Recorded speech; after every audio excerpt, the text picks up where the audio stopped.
Tous ensemble avec l'équipe comme d'habitude. Aujourd'hui c'est une édition un peu spéciale puisque c'est le forum des initiatives locales. Donc un autre avenir pour la planète. C'est vraiment une bonne cause. Il y a beaucoup d'associations présentes. On va les recevoir une par une. Elles vont nous parler de leurs intérêts, leurs stands, pour essayer d'attirer les étudiants de l'IUT vers eux. Donc voilà. Donc on va commencer tranquillement avec l'association AU5V. On reçoit aujourd'hui Frédéric Schneider. Donc parlez-moi un peu de vous. Vous êtes qui dans l'association Alors, moi je suis nojentais et je suis en fait un des représentants locaux de notre association. Parce que l'AU5V est une association qui a été créée en 2004, qui aujourd'hui a 7 antennes dans le sud de l'Oise. Et moi, Philippe Renard, ici présent en fait aussi sur le stand, nous représentons en fait cette association au niveau local, c'est-à-dire sur la CAC. Donc les 4 communes, Nogent, Villers, Montataire et Creil. Ok, voilà. D'accord. Ok, donc en fait Alors notre association en fait, c'est une association qui milite en fait pour l'usage du vélo au quotidien, mais aussi en loisir, mais essentiellement au quotidien. Et on mène en fait depuis 2004 pas mal d'actions. Et sur le bassin créois, on a une action qu'on porte depuis maintenant 4 ans, qui est en fait depuis 2011, qui est un atelier de réparation de vélos, où on aide en fait les membres de notre association pour tout ce qui est l'entretien, la réparation de leur vélo. Il faut bien comprendre en fait qu'on est parti d'un constat, c'est qu'il y a beaucoup de gens en France qui ont des vélos, et souvent, pour un oui ou pour un non, ils ont un petit souci et du coup, ils n'utilisent pas leur vélo. C'est vrai, c'est mon cas. Voilà. Donc, alors avant, c'est vrai que les gens savaient beaucoup plus bricoler, etc. Aujourd'hui, ça s'est beaucoup perdu. Il y a aussi des problématiques de familles monoparentales. Il y a des mères de famille qui viennent nous voir avec des enfants. Ils ont des vélos qui sont en mauvais état. Donc là, voilà. Donc nous, l'idée, le principe, c'est que les gens adhèrent à notre association. Pour un enfant, c'est 5 € l'année. Pour un adulte, c'est 10 €. Et à partir de là, donc, ils ont accès au service de l'atelier et on les aide. Il y a des pièces détachées qui sont vraiment c'est des pièces recyclées, donc du réemploi. Il y a également des conseils. Puisqu'il y a des gens, des permanents en fait, des bénévoles permanents de l'atelier qui aident justement, et puis on a beaucoup d'outillage, et voilà. Donc l'idée c'est aussi de transmettre en fait toutes ces compétences. Donc notre atelier est ouvert le jeudi après-midi et le samedi matin, donc il est situé rue Ribot, en face de la CPAM de Creil. Voilà. Ok. Moi, quand vous me parlez de votre association, j'ai une idée qui vient à la tête tout de suite en fait. C'est donc vous militez pour la pratique du vélo. C'est vrai que quand on est sur Creil et qu'on a le permis, c'est vrai que c'est difficile parce que surtout aux heures de pointe, la circulation, le trafic est vraiment horrible. Et moi, j'aimerais savoir si dans vos projets, est-ce que vous avez déjà pensé à faire une sorte de Vélib pour Creil en fait? Alors en fait, effectivement, on a dans nos réflexions la mise en circulation de vélos, en fait, peut-être sous un système alors peut-être pas du libre service tel qu'on l'entend, ça peut être de la location longue ou moyenne durée. Non, c'est vrai, c'est déjà pas mal, c'est déjà pas mal. Voilà, donc, alors notre souci jusqu'à maintenant, on n'a pas été beaucoup plus loin que la réflexion parce qu'on a un problème de local. C'est-à-dire que pour faire une démarche de ce type-là, il faut avoir un local qui soit plutôt bien placé. Idéalement près de la gare de Creil, ça serait l'idéal. Et là, pour l'instant, c'est quelque chose. Alors, on a eu des discussions avec l'agglomération créoise depuis pas mal d'années, et ça n'a jamais pu se concrétiser, faute d'avoir un local décent. Et du coup, j'ai encore eu une discussion hier soir, sur ce sujet-là. Et c'est quelque chose sur lequel on voudrait bien avancer parce que ça correspond effectivement à une demande. On le voit très bien, pas très loin d'ici, à Compiègne, il y a des vélos en libre service qui sont mis à disposition, notamment des étudiants. À Beauvais, c'est le cas aussi pour les lycéens avec Vélis depuis maintenant 4-5 ans. C'est vrai qu'à Creil, ce serait vraiment quelque chose de super intéressant. Voilà, donc, parce que nous, on pense qu'effectivement, le tout voiture a vraiment atteint ses limites, on le voit bien. Vous l'avez dit vous-même, dans Creil, pour se déplacer, c'est un peu n'importe quoi. C'est clair. Et on parle aussi de problématiques de pollution, de problématiques sanitaires liées à la pollution des véhicules. Se déplacer, en plus d'être très rapide, ça protège la planète quand on se promène. Exactement, c'est pour ça. Alors, je vais pas vous parler de moi, mais moi j'habite Nogent, et puis maintenant 4 ans, ma famille a décidé de plus avoir de voiture. Eh bien, on n'est pas mort. Ah ouais, non, mais voilà, on utilise le vélo très régulièrement, les transports collectifs. Et puis quand on a besoin d'une voiture, eh ben on va sur des systèmes d'autopartage, on loue une voiture pour une demi-journée ou une journée, et pour 30 euros. Enfin voilà. Donc après, aujourd'hui en fait, on a tendance à penser la mobilité comme uniquement la voiture, hein, systématiquement, alors qu'il y a d'autres dispositifs. On peut utiliser le vélo, l'associer avec le car, on peut aller partout dans l'Oise, on l'utilise avec le train, et ça décuple en fait. C'est clair. Voilà. C'est vraiment une bonne initiative. En tout cas, c'est honorable de votre part, votre famille. Alors, moi, on était tous comme vous. Ouais, non, mais nous, alors, on pense que effectivement, alors, j'en profite pour m'adresser, puisque je m'adresse particulièrement à des jeunes, c'est de se dire qu'effectivement, aujourd'hui, la voiture est placée comme un totem social, c'est-à-dire que c'est quelque chose d'important. Je comprends, hein, pour les jeunes, passer son permis, mais je pense que aujourd'hui, il faut aller plus loin que ça si on veut raisonner, parce qu'en fait, souvent, se dire de posséder une voiture, c'est quand même quelque chose qui engage beaucoup d'argent, beaucoup d'argent, de responsabilité. Et alors moi, je vous le dis, je suis beaucoup plus vieux que vous, mais je vous invite à y réfléchir justement sur l'utilité d'avoir une voiture, parce qu'aujourd'hui, il faut bien voir qu'en France, une voiture roule 250 heures par an. Hein. La plupart du temps, 90%, une voiture est en stationnement. Donc ça, est-ce que c'est raisonnable de s'acheter une voiture pour que finalement elle reste stationnée sur un parking? Et là, il faut vous dire que c'est votre pouvoir d'achat qui va rester stationné sur un parking, et c'est vraiment dommage. Ouais, c'est pas faux. Aujourd'hui, quand la problématique des déplacements, c'est quelque chose d'important. Hein, c'est un budget important. Je pense qu'il faut être plus intelligent que notre génération. Hein, je le dis très sincèrement. Essayez de réfléchir à comment vous vous déplacez. Il y a des moyens de transport en plus. Aujourd'hui, on en a parlé du vélo. Il y a des outils. Hein, vous prenez votre smartphone. Moi, c'est ce que je fais quand j'ai besoin d'une voiture. J'utilise mon smartphone. Quand j'ai besoin d'avoir des horaires en temps réel, j'utilise. Voilà, il y a des nouveaux outils qui n'existaient pas alors. Enfin, par le passé, il y a même 10 ans. Donc aujourd'hui, moi, je vous incite vraiment à vous poser la question et pas suivre le chemin sans issue que nous, notre génération, on a ouvert pour vous, quoi. Donc, essayez de changer de voie et déplacez-vous intelligemment. Voilà. Alors ça, c'est un des effectivement, nous, la mobilité, c'est notre domaine. Ouais, fonds de commerce. Et voilà. En tout cas, très intéressant. J'espère que ce que vous avez dit a été entendu, parce que moi, en tout cas, ça m'intéresse beaucoup. Donc, merci beaucoup. Ouais, je voulais juste finir. Allez-y, on va finir tranquillement. Notre atelier, donc vraiment situé tout près de l'IUT. Hein, donc, on est rue Ribot, c'est derrière la place Saint-Médard. On est ouvert le jeudi après-midi de 14h à 17h. Tous les jeudis après-midi de 14h à 17h. Et le samedi matin de 9h30 à 12h30. Venez nous voir. On peut vous donner tous les renseignements, même si vous avez des petits soucis on peut en discuter au niveau des vélos, tout ça. Voilà, donc venez nous voir et on trouvera des solutions. N'hésitez pas. En tout cas, merci beaucoup pour votre intervention. Merci à vous pour nous avoir donné l'antenne. C'était super. Merci beaucoup. Au revoir. Au revoir.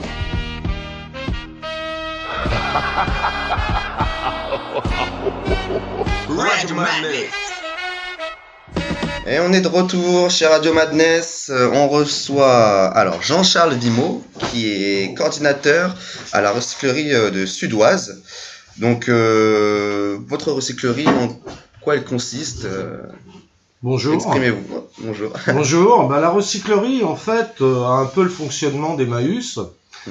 C'est-à-dire que nous récupérons des objets usagés, toutes sortes d'objets, hein, ça va de la machine à laver au vélo en passant par la lampe de chevet, qu'on répare si possible et qu'on remet en vente à des petits prix pour des gens qui sont dans le besoin. Donc c'est vraiment le même principe que... Voilà.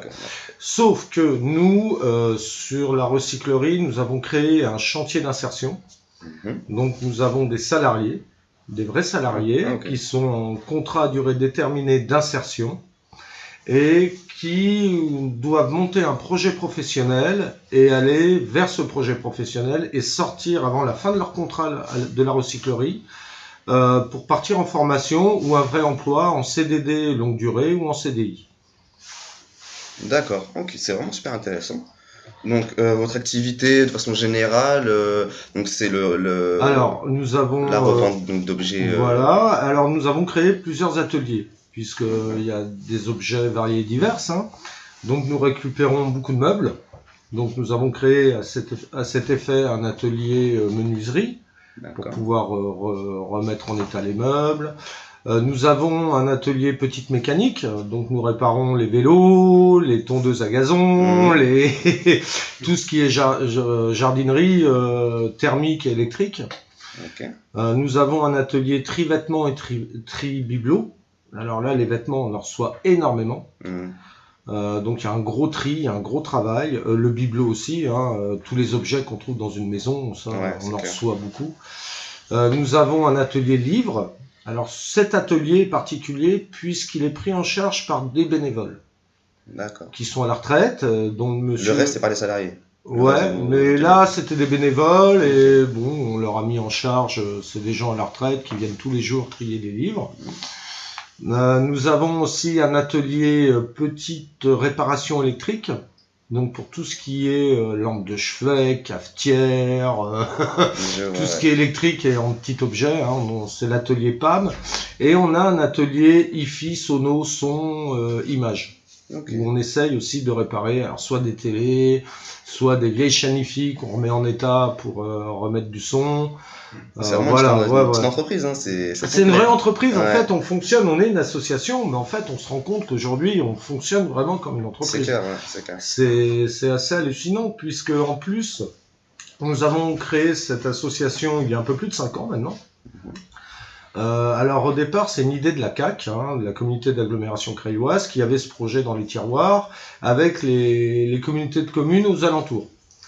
Et donc, ils cherchaient à monter ça. Notre directrice, Madame Visoki, est arrivée et a monté ce projet avec l'encadrant technique. Et moi, je suis arrivé quelques mois plus tard pour monter le chantier d'insertion.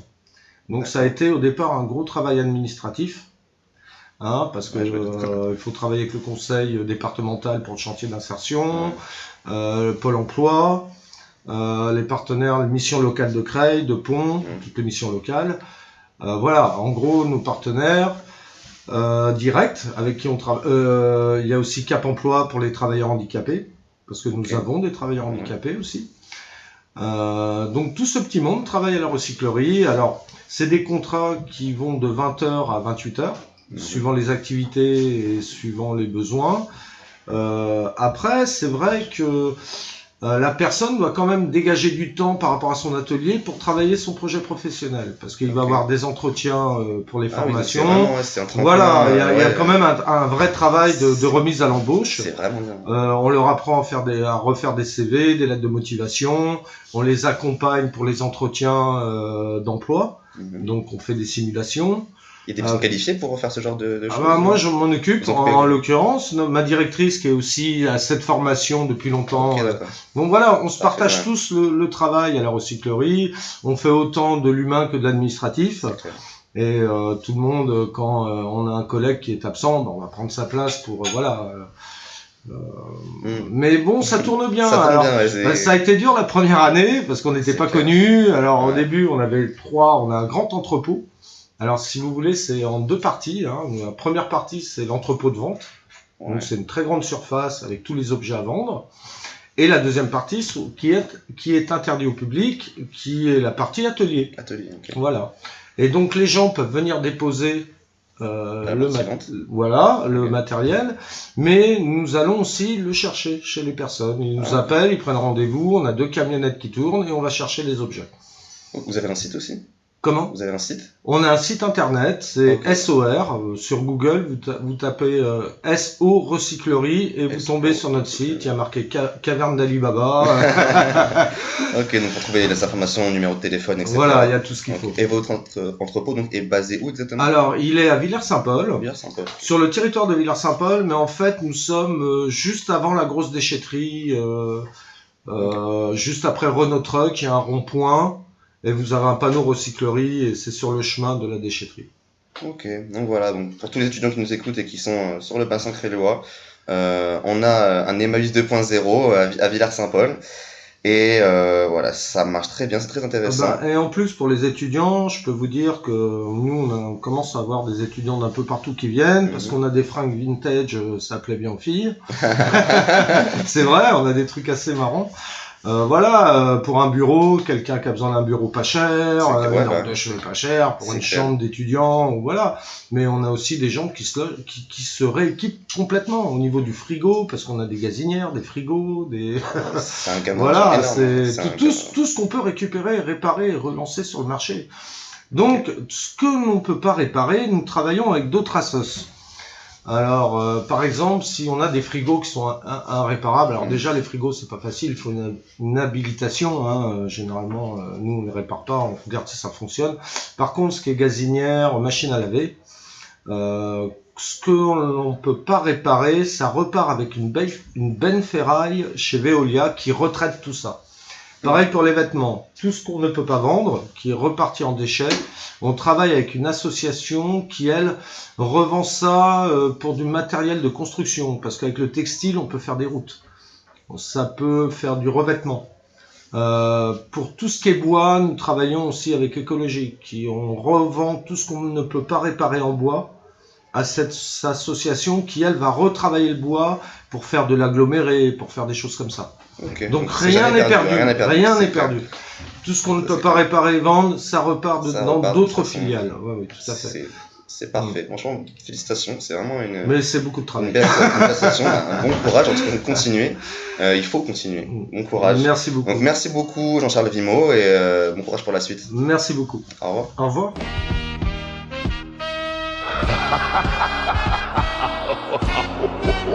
Radio Madness. Et on est de retour dans Radio Madness. Alors, on poursuit le marathon avec l'association La Quinoa. On reçoit donc Elisabeth Locher et Lise Muret. Bonjour mesdames. Bonjour. Alors, allez-y, vous pouvez nous parler un peu de votre association et de vous. Bien, notre association La Quinoa, nous l'avons créée il y a plus de 10 ans, en 2004. À ce moment-là, déjà, des centaines d'exploitations paysannes disparaissaient partout dans le monde. Et l'étiquetage des produits vendus apportait peu de réponses à nos questions. Où est-il produit? Comment? Par qui? Et dans quelles conditions? Nous avons alors fait le choix de soutenir et promouvoir le commerce équitable, et ainsi de reconstruire des liens entre producteurs et consommateurs. Le commerce équitable est un véritable partenariat basé sur la transparence entre producteurs et consommateurs. Notre association vend des produits équitables qui ne peuvent être cultivés sous nos climats, comme le café et le chocolat, et donc issus de filières longues. Dans le même temps, nous agissons pour développer un réseau de filières courtes entre consommateurs et producteurs locaux.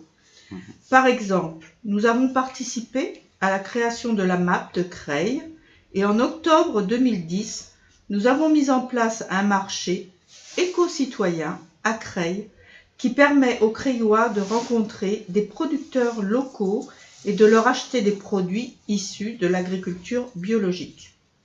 Ce marché a lieu tous les premiers jeudis de chaque mois, place Saint-Médard, de 17h30 à 20h. D'accord, merci beaucoup. Donc, votre activité, c'est uniquement dans l'alimentaire, pardon? Ouais. Oui, c'est okay, l'alimentaire. D'accord, bah, écoutez, c'est très intéressant. Donc, le commerce équitable, ok, d'accord. Donc, vos partenariats au niveau local, c'est avec qui, en fait? Nous avons plusieurs producteurs. On a... locaux, donc... Producteurs locaux, oui. On a le producteur de produits laitiers, fromage, etc. On a un producteur, nous avons nous-mêmes, bien sûr, la quinoa, qui vendons, comme nous l'avons dit, des produits issus de filières plus longues, puisque ils ne peuvent pas être fabriqués dans nos régions. Okay. Et puis on a des produits du terroir tels que des terrines, des jus de fruits, des confitures, du miel, etc. Maintenant il y a une nouvelle personne qui vient pour vendre des épices qui sont fabriquées dans le Gers, donc qui sont aussi faits de façon biologique. Okay.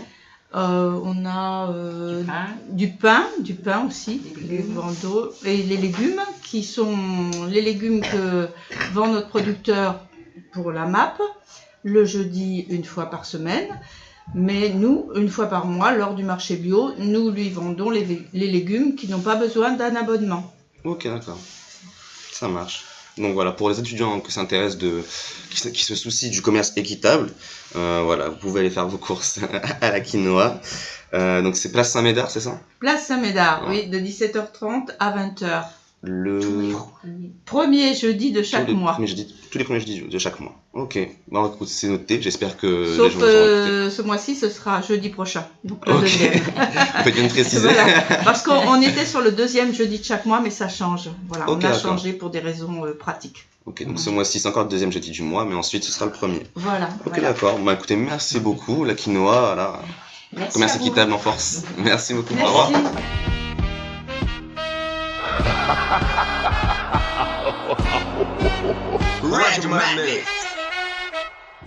Et donc maintenant, nous recevons la CAC, donc la communauté des communes de Creil. On reçoit donc Chantal Evangelidis. Bonjour. Bonjour. Alors, qui êtes-vous pour dans l'association? Donc la CAC est la communauté de l'agglomération creilloise. Donc c'est une collectivité, pas une association, mais c'est pas Une grave. collectivité, ok, Oui, il y a une Oui. majorité d'associations, donc effectivement, je comprends qu'il peut y avoir confusion. C'est Il n'y a pas de souci. Donc la CAC effectivement regroupe 4 villes qui sont Creil, Creil, bien sûr, Nogent, c'est la base Montpater et et Villars-Saint-Paul. Villars-Saint-Paul. Voilà.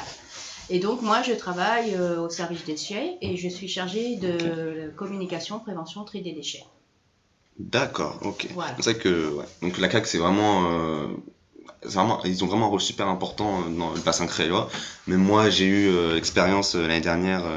On avait un projet avec les Restos du Cœur, on a dû passer par la CAC, etc. pour faire nos démarches. Mhm. Donc vous vous occupez donc d'une association, non d'une collectivité, excusez-moi, donc qui s'occupe du tri sélectif des déchets. Donc c'est-à-dire que c'est vous qui vous occupez des poubelles. Oui, oui, on peut le dire. Je En m'occupe couleur, complètement des poubelles, surtout beaucoup de sensibilisation sur le territoire, de façon à ce qu'on améliore le tri.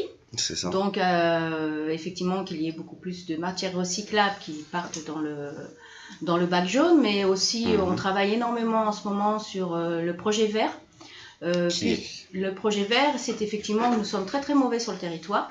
Ah. Donc, à savoir 10 kilos par an par habitant, alors que la moyenne nationale est de 35 kilos.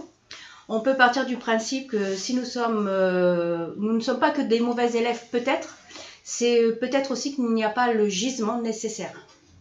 Okay. C'est-à-dire pour atteindre ces 35 kilos. Il est vrai qu'un jus d'orange dans une bouteille en plastique, par exemple, est beaucoup moins cher qu'un jus d'orange dans une bouteille en verre.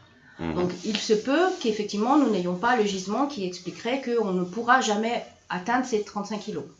Mais le but, on s'aperçoit quand même que beaucoup de verre va encore dans les ordures ménagères. Donc, notre projet vraiment cette année, c'est sensibilisation sur le verre, le tri du verre, pour éviter de le retrouver dans les ordures ménagères et beaucoup d'implantations de colonnes à verre. Notamment, cette année, on va en mettre 30 nouvelles, de façon à ce que puisque c'est de l'apport volontaire, donc les usagers aient moins d'efforts et d'aller moins loin, parce que c'est compliqué quand on a des bouteilles. C'est vrai qu'on a un peu la flemme pour ça, voilà, on est des flemmards. Mais ça reste très compliqué, parce qu'une colonne à verre, c'est très bruyant, donc il faut aussi respecter les usagers, donc on ne peut pas implanter. C'est difficile à mettre en place. Il faut vraiment choisir des endroits stratégiques où les gens se rendent, notamment là on est sur l'hôpital Laennec, on est sur des grandes surfaces qui ont été acceptées. Donc c'est du domaine... Comme Auchan, etc. Oui, tout à fait. Donc c'est du domaine privé, donc il faut aussi négocier avec les grandes surfaces, mais on est très très bien accueillis, il n'y a pas de souci. Ok, donc vos démarches avancent et ça devrait arriver pour bientôt. Voilà, tout à fait. C'est complètement en train de se mettre en place. Bah, écoutez, on est en plein dedans, tant mieux pour vous. Bon courage pour la suite, j'espère que vos projets vont se réaliser d'une bonne façon. Et voilà, en tout cas, merci beaucoup. Je vous en prie, bonne journée. Merci. Au revoir. Au revoir.